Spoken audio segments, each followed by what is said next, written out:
नमस्कार, खबरों की खबर में आपका स्वागत है। तो आज एक जो स्थिति खराब हो सकती थी उस तरीके से भयावह स्थिति नहीं हुई। ये बला टल गई और बाल बाल बचा मुंबई। लेकिन आप देखिए 2020 ये कैसा अजीब सा साल है जिसमें अर्थक्वेक आ रहा है दिल्ली के आसपास, जिसमें कोरोना आ गया चाइना से, टिड्डी दल पाकिस्तान से आ गए, बे ऑफ बंगाल से साइक्लोन आ गया, अरेबियन सी से साइक्लोन आ गया और हर जगह हिदायत यही है कि घर में बैठिए।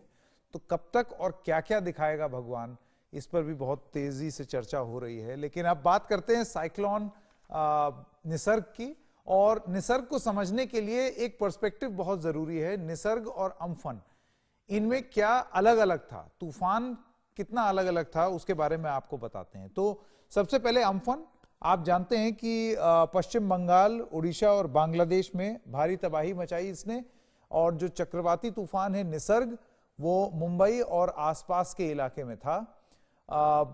निसर्ग में अधिकतम 120 किलोमीटर प्रति घंटा रफ्तार थी, जबकि अम्फन में 110 से 133 किलोमीटर प्रति घंटा रफ्तार बताई गई थी और तबाही भी ज्यादा हुई। निसर्ग में किसी के जान जाने की अब तक आधिकारिक रूप से पुष्टि नहीं हुई है। कुछ बातें जरूर आ रही हैं, लेकिन जब तक आधिकारिक पुष्टि नहीं होगी तब तक हम नहीं बताएंगे। पश्चिम बंगाल में 90 से ज्यादा लोगों की मौत हुई साइक्लोन अम्फन में। फिर एक और हम कंपैरिजन देखें, मुंबई, नवी मुंबई, अलीबाग में कुछ पेड़ उखड़े और हमने देखा बिल्डिंग में वो छत उड़ रही है, वो सब हो रहा था। और साइक्लोन अम्फन की तीव्रता ऐसी थी कि 1 लाख करोड़ का नुकसान हुआ, ऐसा ममता बनर्जी ने बताया। पांचवा पॉइंट वो ये है, अगर हम बात करें निसर्ग की, कि तट पार करने के कुछ घंटे बाद कमजोर पड़ गया ये निसर्ग। जैसे कि हमने देखा, एक तो उसका कोर्स बदल गया और कमजोर भी हो गया। आमतौर से चक्रवात कमजोर होते हैं, लेकिन अम्फन जो है वो तट पार करने के 2 दिन बाद जाकर के कमजोर पड़ा। ये एक बड़ा सिंपल सी प्रक्रिया है कि तूफान, चक्रवात जो है वो धीरे धीरे जैसे ही धरती पे आता है, जमीन पर पहुंचता है, तो उसके बाद वो कमजोर हो जाता है। लेकिन अम्फन की तीव्रता कहीं ज्यादा थी अगर हम तुलना करें निसर्ग से। तो आइए सबसे पहले हम आपको सुनाते हैं, स्काईमेट से हमारा एक कोलैबोरेशन हुआ है। स्काईमेट एक एजेंसी है जो कि बहुत ही बारीकी से मॉनिटर करती है, एक एक चीज देखती है किस तरीके से तूफान आ रहा है, चक्रवात आ रहा है। तो जतिन है स्काईमेट वेदर के, मैंने उनसे ये पूछा कि वो किस तरीके से समझाएंगे कि आज हुआ क्या, किस तरीके से ये निसर्ग तूफान, ये चक्रवात मुंबई को उस तरीके से नुकसान नहीं पहुंच पाया जिस तरीके की एक अंदाजा लगाया जा रहा था कि इतना नुकसान होगा। तो आइए देखते हैं उनकी रिपोर्ट, वो कैसे समझाते हैं। साइक्लोन निकल चुका है। देखिए, ये तटवर्ती इलाके से आया।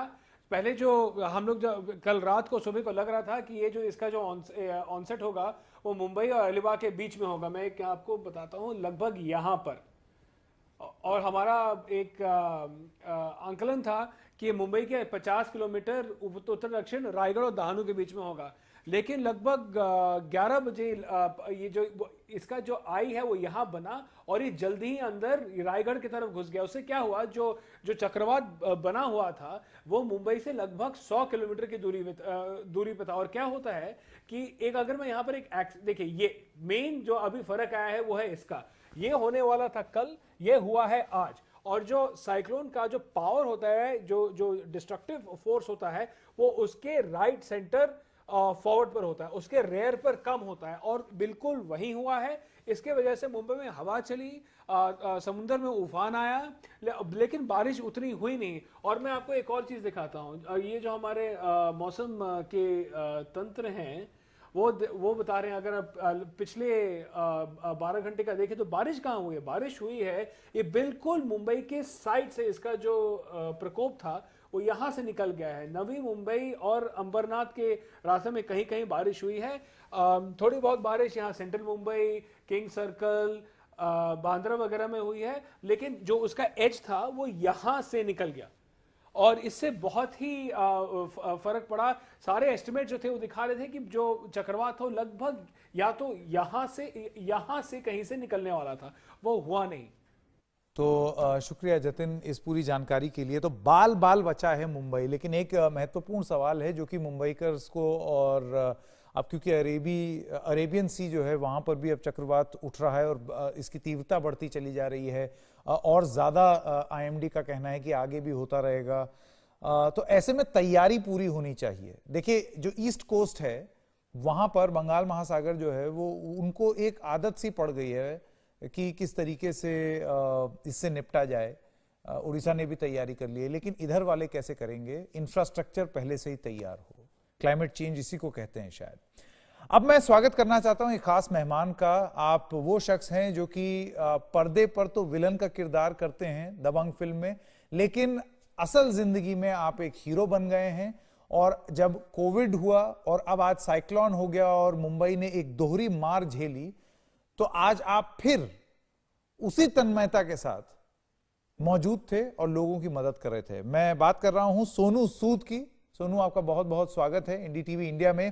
पहले कोविड और अब साइक्लोन, हमें बताइए कि जो ऐसे हालात में बेघर हो रहे हैं उन्हें मदद देने के दौरान आपका क्या तजुर्बा रहा है?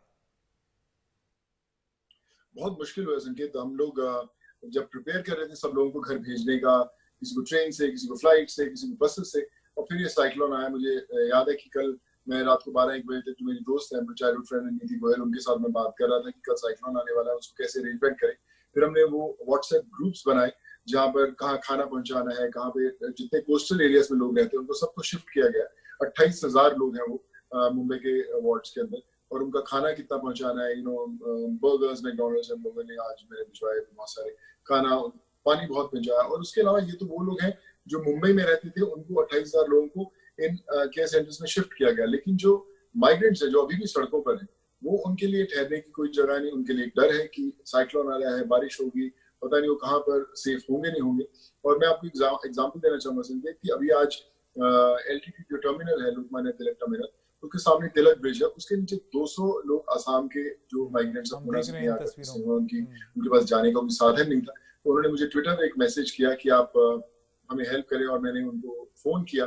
तो उन्होंने बोला कि सर आप, हमने कुछ खाया नहीं है, कुछ पिया नहीं, तो कैसे हम यहाँ पर रहेंगे। देन हमने उन्हें खाना भेजा, पानी वगैरह भेजा, और उन्हें शिफ्ट करवाया एक सेंटर में जहाँ पर वो 2 दिन रुके। और नहीं, ये जो तस्वीरें हम देख रहे हैं उन तस्वीरों को जल्दी से एक बार दिखाते हैं जो अभी थोड़ी देर पहले चल रही थी। ये एलटीटी है, लोकमान्य तिलक टर्मिनस, जहाँ पर ये जो ब्रिज है इसके नीचे ये 200 के करीब मजदूर, एक तरफ चक्रवात और दूसरी तरफ कोविड-19 जो लॉकडाउन हुआ, वो दोहरी मार झेल रहे थे।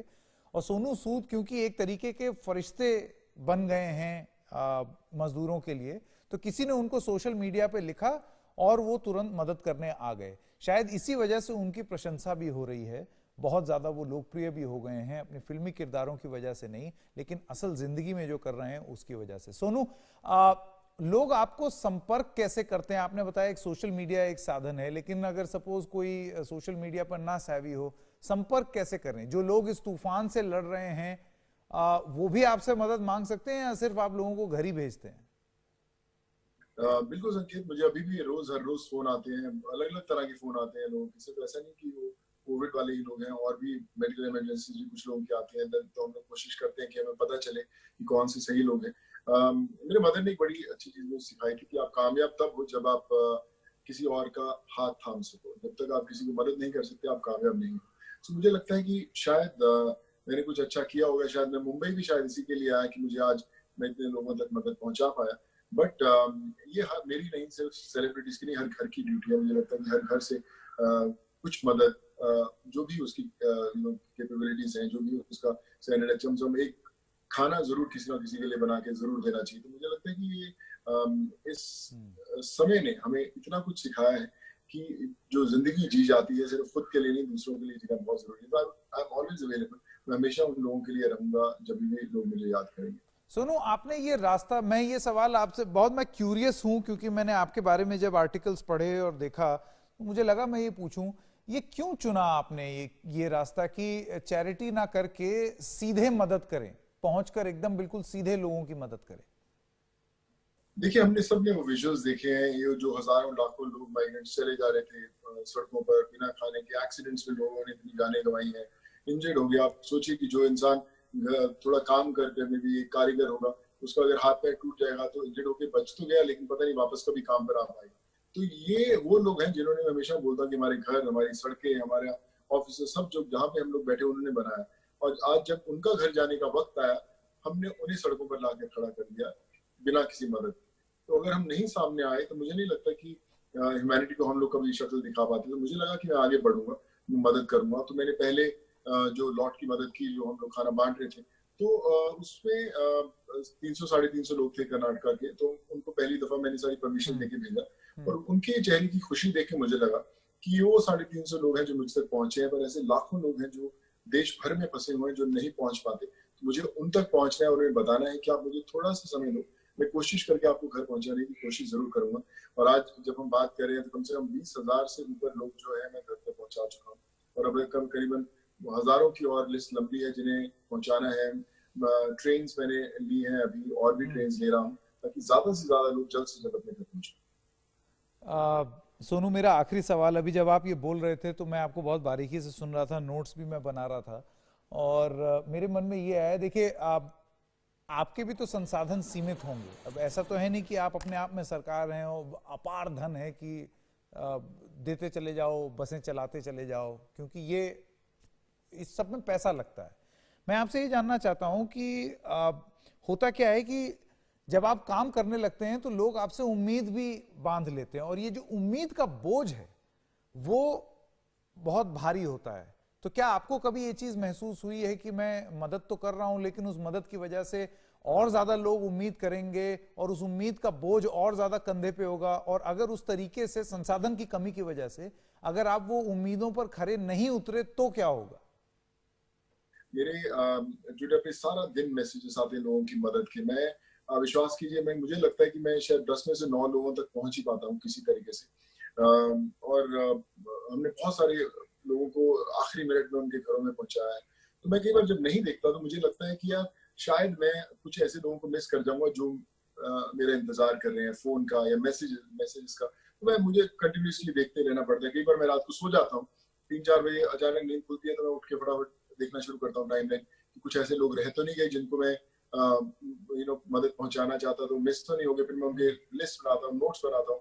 मेरे चार्टर्ड अकाउंटेंट, मेरे जितने दोस्त हैं, वो सब लोग लगे हैं, कम से कम 25-28 लोग हैं जो हर एक डिस्ट्रिक्ट के लिस्ट बना रहे हैं कि ये गोरखपुर का है, मधुबनी का है, ये उत्तराखंड का है, ये उड़ीसा का, आसाम का है। तो हम सब उन लोगों से टच में रहने की कोशिश करते हैं और एक उन्हें उम्मीद देते हैं कि आप थमे रहिए, चलिए मत, पैदल मत चलिए, रिस्क मत लीजिए, हम 2 से 3-4 दिन के अंदर आपको कैसे घर पहुंचा ही देंगे। और अभी तक कोशिश में कामयाब भी हुए हैं जी।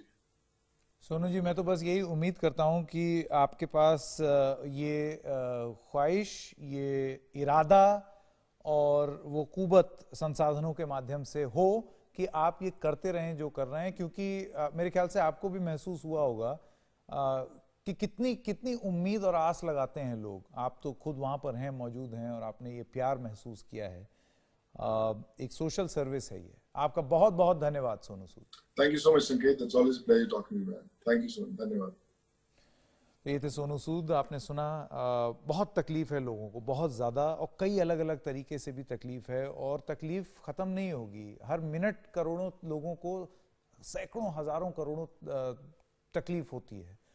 किस किस की कौन कौन कितनी मदद कर देगा पता नहीं, लेकिन प्रयास करते रहना चाहिए, जैसे कि सोनू सूद ने किया।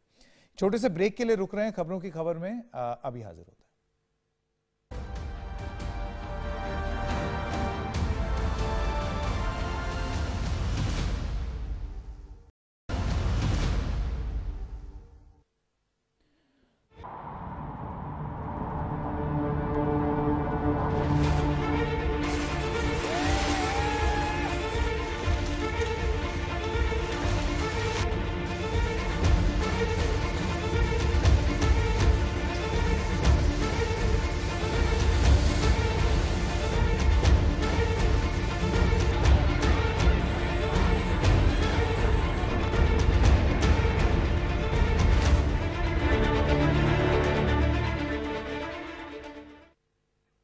एक बार फिर से आपका स्वागत है। बाल बाल बची मुंबई, लेकिन ये तो मुंबई का हाल है। मुंबई के आसपास के इलाकों में जहां पर सही में लैंडफॉल हुआ और ये तबाही, ये साइक्लोन अपने साथ लेकर के आया निसर्ग, वहां के क्या हाल हैं इन तस्वीरों को देखिए। भयावह मतलब ये ऐसी तस्वीरें हैं जो कि दिल दहला दें।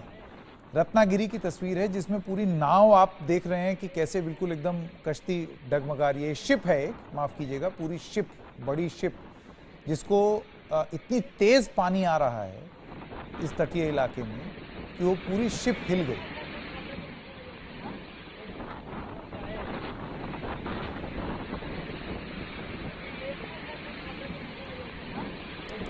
और भी आपको तस्वीरें दिखाते हैं, एक बार फिर से मुंबई लेकर के चलें। ये मुंबई का एयरपोर्ट है जिसमें आप देखिए इतना पानी था कि ये प्लेन रनवे पर से स्किड कर गया।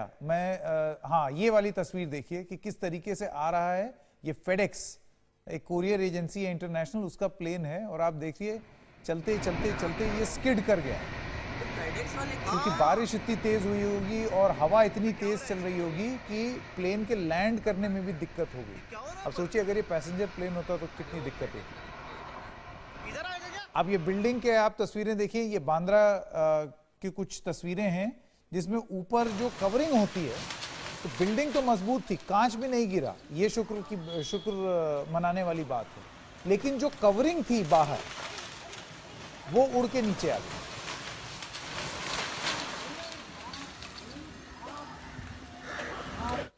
एक चीज हमेशा याद रखनी चाहिए इन चक्रवाती तूफानों में, अब तो ये दोनों जगह ही आने लगे हैं जो तटीय इलाके हैं, कि आपकी तैयारी ही ये तय करेगी कि कितना जान माल का नुकसान हुआ। उड़ीसा में सन 99 में सुपर साइक्लोन आया था, 10,000 से ज्यादा लोग मर गए थे।